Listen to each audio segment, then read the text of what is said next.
Yama nyina kwaba Edeba Royal Television so ebraso se ensem awodo ayaboabo no se kase no yede eba besom mu ensem ayede eba no de edi makotene bi eni Yama mpani abedi akire ene Australia ban na musini ehia abonkomo efa Ghana agriculture honsem Nugs for enso ema Waec na oche baako se omonhwe na resource a eni ema no omugye manimra Speaker of Parliament and so say MPC naya suspended woman no say dear wasan amo kwan se womra medidwuma.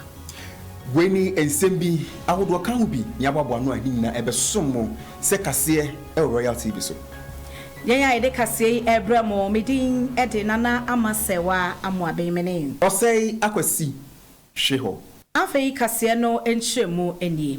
Ghana mampani abediache Professor Jenana Opoku Ajimai ene Australia bino ene musini Mame Berenice Owen Jones Eshia na womo abonkomo afa kwan ya akuaye ebefa so etumpon ewa amaya wodo yi entem na enkomobomo no ena Mame Berenice editu dwa se Australia aban no eni ekukuaye ho pa ne sente ebra no ya wotwa sika edema ebibimaya wodo a womo so eni gikua ho na womo aba be church womo abefo kwan ya wo befa so a wo ba eba be yekua no na saa komoboyi ene saa no ena wo hwe ne mo se Ghana so yen sabeka bie esan se wo hu ne se Ghana ha se kuaye eyade a edi himo pa ensem ni mo no ena ye mampani abedi akire Professor Jenana Opoku Ajiman so editu dwa se we eya asemode esan se Ghana ha se kuaye no yade a omanfo dodo na eye abrebi atwam okrampo no na kuaye ena ye omeye chibremo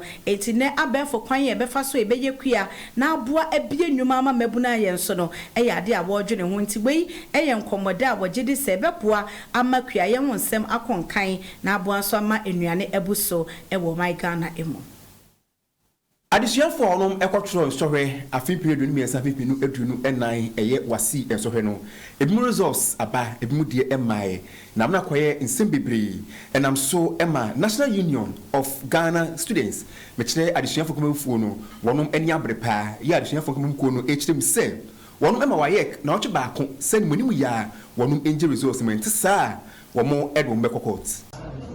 They should release all the results forthwith within a week. Whatever investigations they are doing, they should conclude within a week because we wrote to them as far back as January 2nd. And from January 2nd till now is over a month. They should have enough time to have reviewed all these results by now.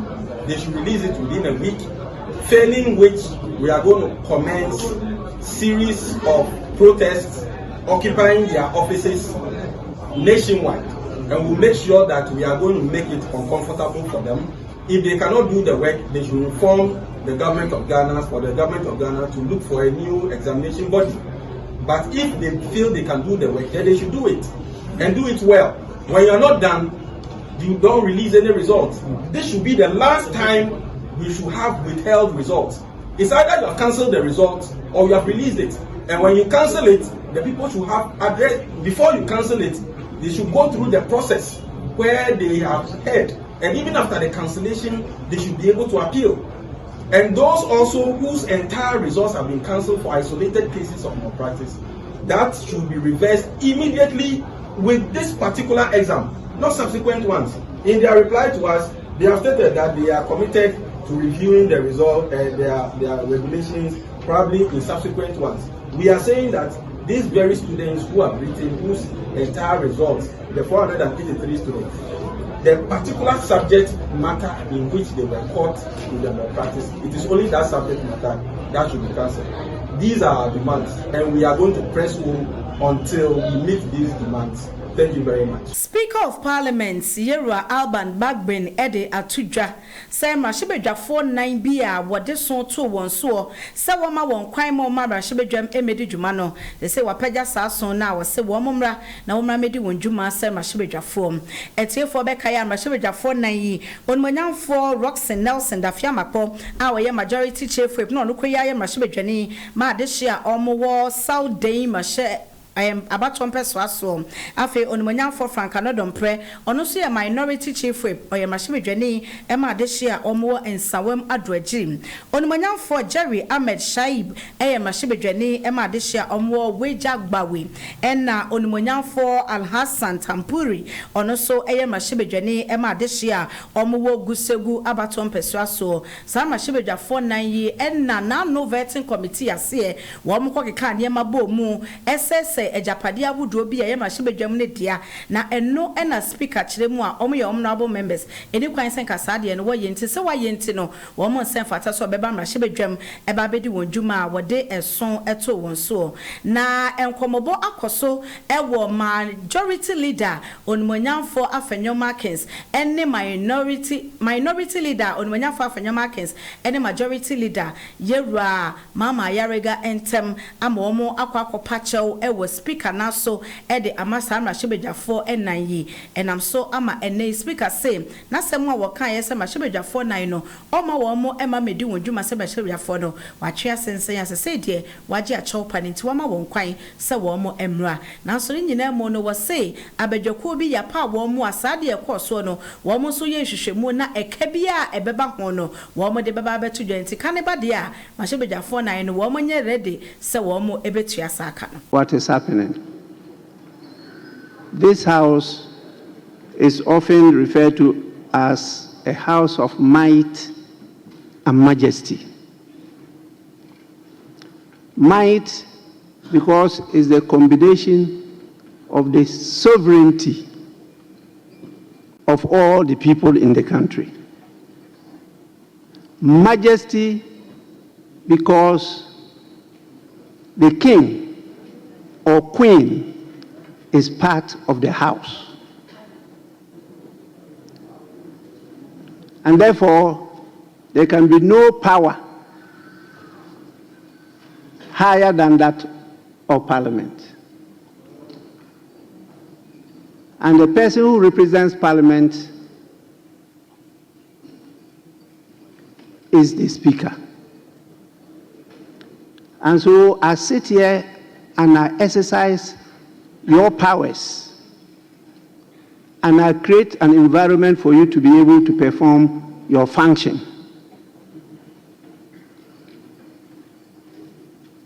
And I go according to the rules. You can disagree with the Speaker, and the rules and the laws of Ghana permit you to do so, and also details out the procedure on how to handle the disagreement. But the rules are very clear as to what they refer to as disorder or contempt of Parliament. And for me to preserve and uphold that might, majesty, and dignity of the House, I should not shed any responsibility in applying and enforcing the rules. And that was exactly what I did. Even though some of the members are my personal friends, I refer to as sons.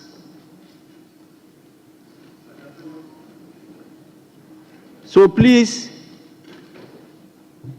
you can ask your leaders when they approach me with this. Yes, as a father, when your son commits an offense, you don't punish the son to the extent that you break his or her leg. That becomes a big problem for you, the father. And nobody is perfect. We are all fallible. So I listened to the apology, and here it was repeated by the minority leader for and on behalf of the members of the caucus, and supported by the majority leader.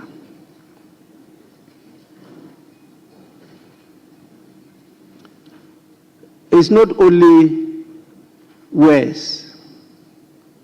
Before me, they demonstrated and assured me of their total support to me and the deputy speakers to ensure that we have an efficient and an effective functioning parliament in Ghana. So I am satisfied with not just the statement, but also their conduct. And I will proceed to lift the suspension of the 4 members of Parliament that I considered were involved in disorderly conduct which amounted to contempt.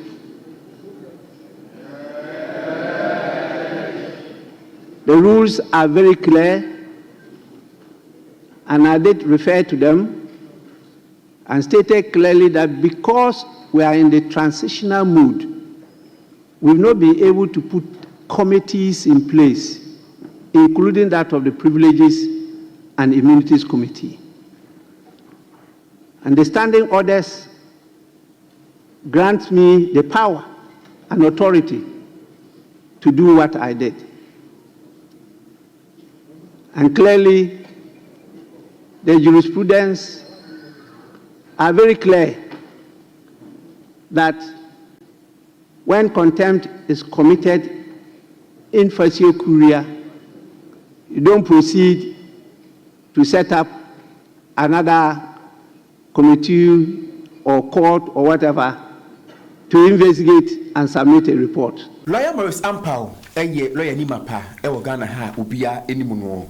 Na emre beto afimpinu ni edunu enai abatono. Odi to just say MPP amanyuko no wonum edi nkugu a na NDC for edi nkunimu a obedwane afro memma na ni akire tugu man mu. Na yeto abawie ye hu ne asie NDC na edi nkunimu. Panyini asane nsemo kan no wo dan no ho afiri nsemo kan na mamanfo pi na edwendwen ho kyese na panyini nsemo kan yi sisi aso dan no ho adentia.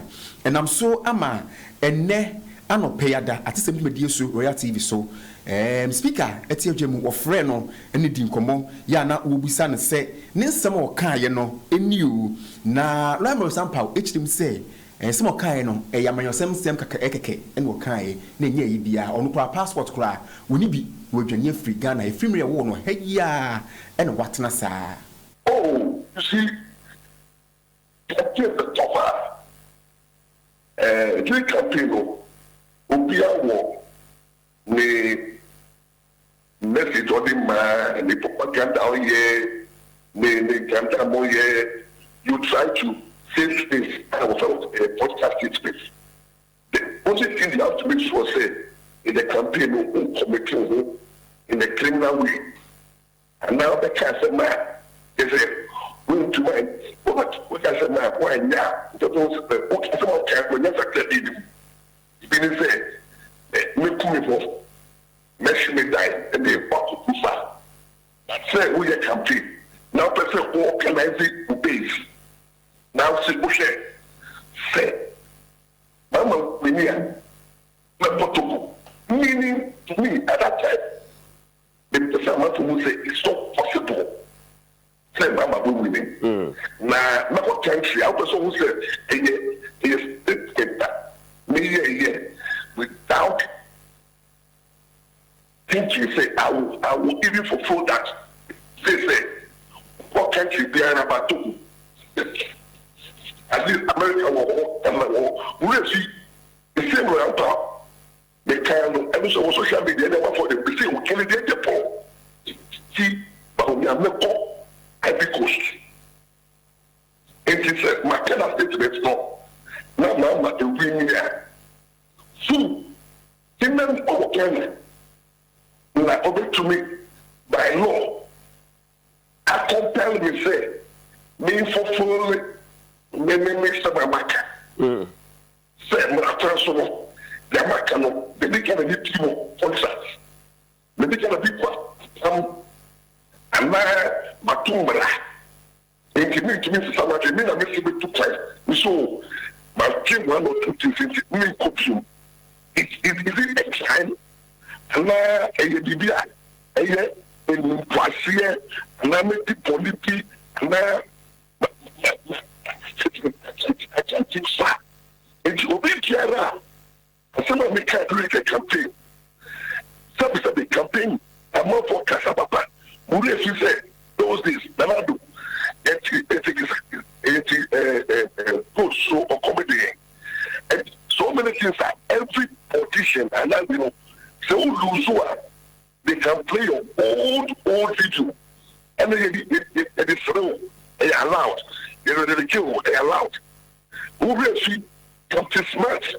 What's up? When they say on their TV, 2023, I just said, I'm out for a call, who say, go for snow. On the Puna, you go in, or say, oh, I found a mechanic, mechanic 2023. I'm not doing like you can. That means in near Morrisontown. Mama, we near, no pop. Now my chance of me winning, now my chance, so don't go the pass of mommy. And I told them the course for idea, then I'm going to me. Near Wakazano, me to play that. Me also have pass of time, minute. And so I then I said, they could to go ahead, Mama, we need, and I will be here. And I tell them, okay, Mama, we need, you know, whether Mama, we need you, or so, lawyer price, what good lawyer price. Was as a queen wadano, was also HMU ABM say, about one.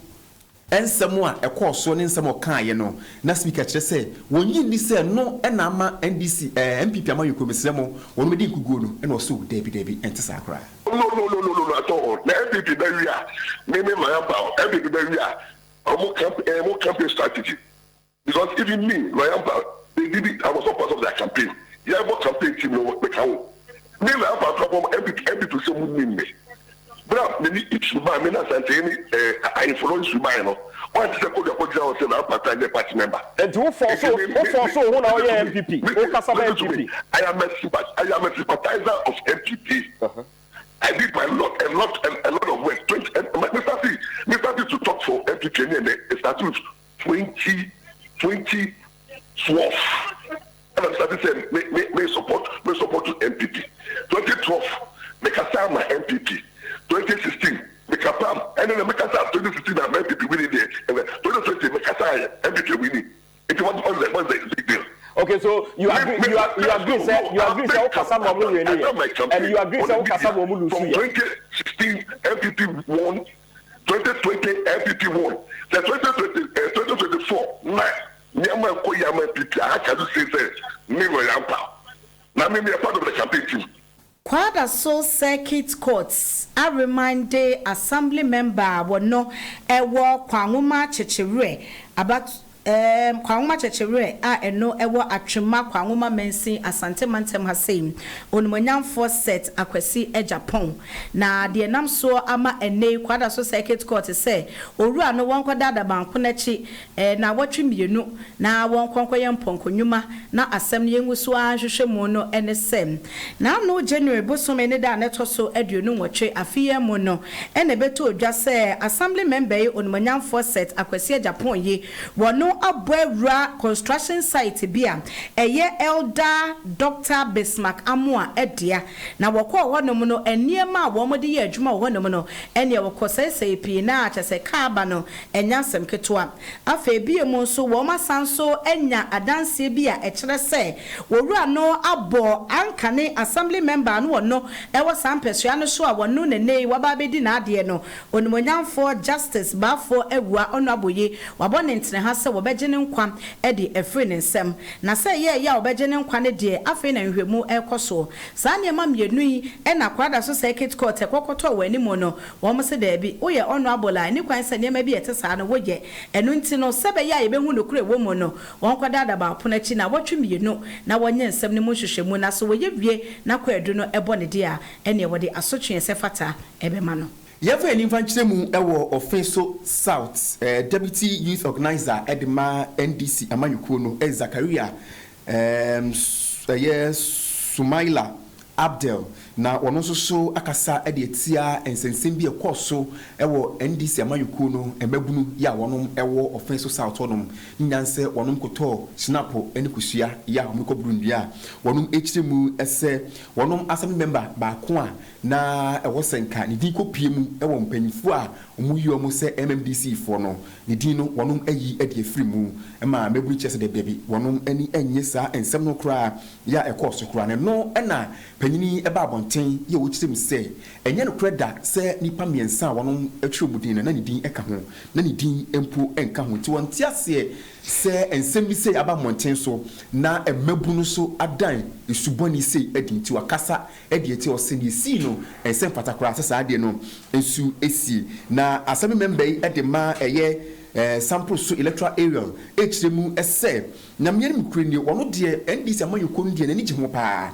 biribi mu yɛ biara no n'ani ɛsɔ paa enti wɔn pɛ sɛ amayuko no emu mmabunu ɛbɛ nneɛma bi a ɛnsɛm fata de wɔ ha ɛbɛbɔ sɛ agyinasie bi amayuko no bɛsi biara no wɔtaa wɔnom akyi andra ana nya ɛsɛ sɛ mmabunu bi donko bi a ɛyɛ offensive south concern youth ayɛ press conference bi a ɔmo kyɛ sɛ me ana mahyɛ ɔmo akyi anaasɛ mate sɛ amanfoɔ se me na mahyɛ ɔmo akyi ana ɔmo di saa adwumadeɛ wei abusafo nokora biara anim me as a constituency deputy youth organizer for offensive south ma obiara sɛ me hyɛ obi biara a yɛ ɔyɛ babunu ɛwɔ offensive a sɛ ɔnkɔyɛ press conference sɛ list a yɛyi anaasɛ ɔmo pɛ municipal chief executive for offensive municipality no yɛyi media film na nokora biara anim ɔmampanyini His Excellency John Dramani Mahama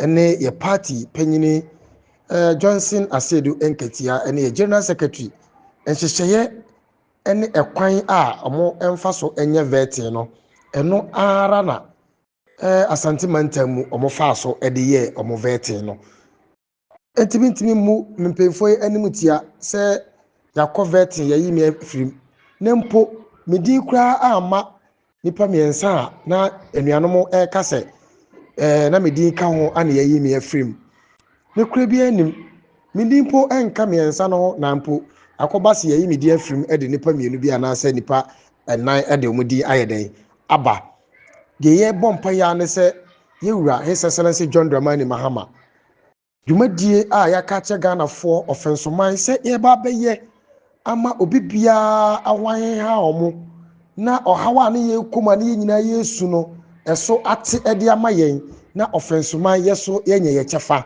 eno ana ase constituency deputy youth organizer a mesa double as a sample so assembly member no me hwe se yewura His Excellency John Dramani Mahama ba beye ede aboaye enye MC position enko na betimi amama di sa adwumadie we ede aboa offensoman na mwogidie ewarehemu ewoye party mpemfo mu se enhyehye guakwa mu a yenim se ya anya position po kra na yebeboa ama offensoman aye krabehwe eno ana ye adwen ho ntibesre se obi bia obenya saa emfonyini na na se obenya saa video no bia no enye me as a constituency deputy youth organizer ana hye omachi ana omoye enye me ana me hye omachi ana omoye ntimadaroma content bia e deserve bia no betimi e de ama video no anase audio anase de circulate our social media no nti eya mosonfo ma de nyina onabo Smile Zakaria Bida ana make say e besre atiefo se de akra meso mo kafa viral video na ekọ rounds eno no amanene sema yensa ka no yemfa nto akase so emamom Philippines mainumu ene yakwa akodu na enei mahebedwafo abomo Philippines wo mo mahebedwafie wo mo nyina akobenkro mo sem wo mo vice president and din ede Sarah Duterte enyade abo mo epese wo ye vice president bie mo ntino consensus wo mo nyina adwene ho se maame no onfa ne dibre ensifom kwadu a wode abo Sarah Duterte ne sem vice president wo mo wafa kuntina se kwan ama sika bi a eni kwan se nka wodie aban sika wadi a wo mo so wo maye hwehwemu a wo mo wa danse afa bi emu wo mo nyanenteye se maami edanano a wo keka se wo mo mampani a wo honom eyade a mampani Ferdinand Marcus Jade wono bontre ha se wo bekum papa no na afa wono akasa aba abedi ade se mampani na sansem na wo keka no mo se maame na dwembone aba ne tire mu nti wanhwe yo mbeda be sori no na Philippines man no wo mampani wo firi mu nti se be ya bibia ebeto di na bibia ementi no wo mo susu se ne di break ta no se vice president e wo Philippines man ne mo no wo mo emane ensifo yeto ansam no so e wa mawodo so ensemu ayemfa yani emfa nche omampanyi Donald Trump yenye ni dwumedia odie deportation dwumedia no odi ahye so ekoso e wo US mem ho ene ye da sore ya wosanso echiremu ebiem se Gaza pepen so no opeso kohwe na odi ho nyina enso ede boso nenam so ama Palestinian for Egypt for ne Saudi Arabia ne amaya hudu bia nyabre e kasetia se nie omampanyi Donald Trump eye no ensen fatakora nti wonya hwe yi eho wosanso echiremu ebiem se opese okoje oboso a hoba ne dia emretenten pa na eno ena Donald Trump se Palestinian for no omunhwe no mankoje Gaza ho amfa moso omunfiri hokora no munko echi na Palestinian for se ohu je wuye hweniye na emwa kora ama bebre na wonom kasa edi etia ne omampanyi Donald Trump wo ye UK for kasa edi efa ho sa so na Egypt for omina kasa for se de oye no wonya hwi pa bi se ebe hadwe Gaza is like a massive demolition site. That place is it's really got to be rebuilt in a different way. Do you plan to help in rebuilding Gaza? I might. You know, Gaza is interesting. It's a phenomenal location. On the sea, the best weather. You know, everything's good. It's like some beautiful things could be done with it. I'd like Egypt to take people, and I'd like Jordan to take people. I mean, you're talking about probably 1.5 million people, and we just clean out that whole thing. On the Middle East, do you think the ceasefire? I have no assurances that it'll hold. I mean, I've seen people brutalized. Nobody's ever seen anything like it. No, I have no. Ene brema kwan amakase ba ebo anu ne nyina no yede asie. Yenya yede kase be som momedin ede nana amasewa amoabe mene. Osei akwasi hwe ho. Yeda mo nyina se e ma mo ne hwe a ade hye.